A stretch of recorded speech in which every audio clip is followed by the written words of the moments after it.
guys own all the music equipment? No, just this stuff. Just the laptop. Mate, I want those lights turned off. Yeah. What's going inside here? There's bottles getting smashed. Yeah. It's unruly.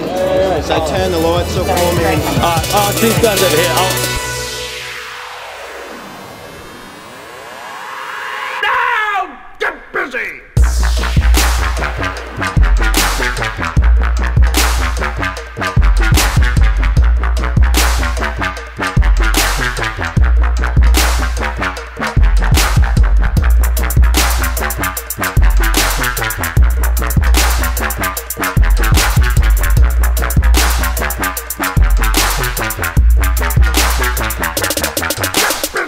So I've just finished this summer house party tour, which went down through January. I basically flew myself around Australia to play some more intimate sets at people's house parties.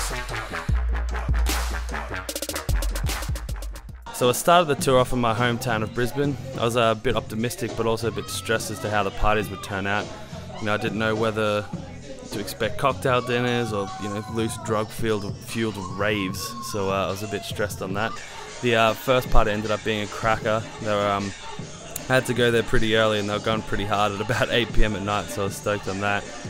I ended up having to leave straight from there to another party around the corner. It was also super turns at like 9:30 at night, so it was crazy. There was nothing too wild went down in Brisbane, but it was a lot of fun, as you can probably see in this footage.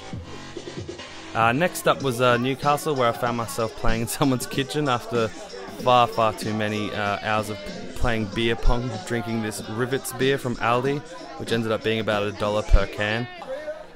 Newcastle was loose as fuck. We drank a lot and ended up passing out on the couch around 4 AM and ended up waking up at sunrise to a massive spider on my neck.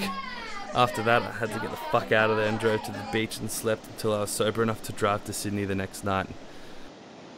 Oh, actually, another funny thing is when a dude decided to smash a table out the back of the party and he ended up hitting the floor pretty hard. Poor dude. All of the parties in Sydney ended up falling through, which was a shame, so I ended up pushing my flight forward and left New South Wales that afternoon after driving there from Newcastle. The next weekend was Perth and Melbourne. As soon as I arrived in Perth, I noticed that there was a small entry fee to the party I was playing at, which catered for an unbelievable amount of free booze. It was also dress up, which made it even more of an event. I didn't get too much footage whilst I was playing because it was a bit dark, but we partied pretty hard in this dude's lounge room as his parents were out of town for the weekend. They definitely had some cleaning to do the next day. So the next day I flew over to Melbourne. After a short walk from where I was staying, we got to the party and it was fucking pumping. My mate Ray kicked off the night with one of the best DJ sets I've ever seen, which got everyone dancing.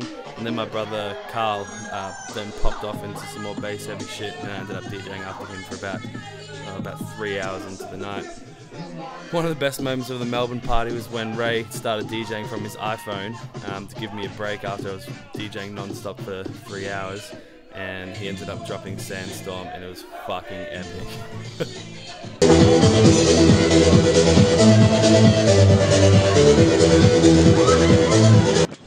Back in Brisbane, after Melbourne, I ended up playing 2 spare of the moment Australia Day parties, one on a rooftop overlooking the Gabba and another around the corner. At one of them, this turbo drunk dude next door jumped on the roof with I don't even know what was on his head, some type of tin thing. He almost fell off numerous times in front of the whole party, but I can confirm he did make it off the roof and he lived to see the next day. The last party was with the Hater Boys down in Byron. It was in a car park of an industrial estate, so I knew it was going to be a lot of fun. My brother Carl came down again to play the party also, and after the Hated killed it, the cops turned up and shut the whole fucking party down. My brother ended up playing for about 10 minutes and I didn't get to play at all, which sucked. Nevertheless, ended up doing a DJ set in the car on the way home using the DDJ-SR unit that Pioneer hooked me up with for the tour. Even though I was hoping the last party would have been a cracker, the DJ set in the car made it all worthwhile.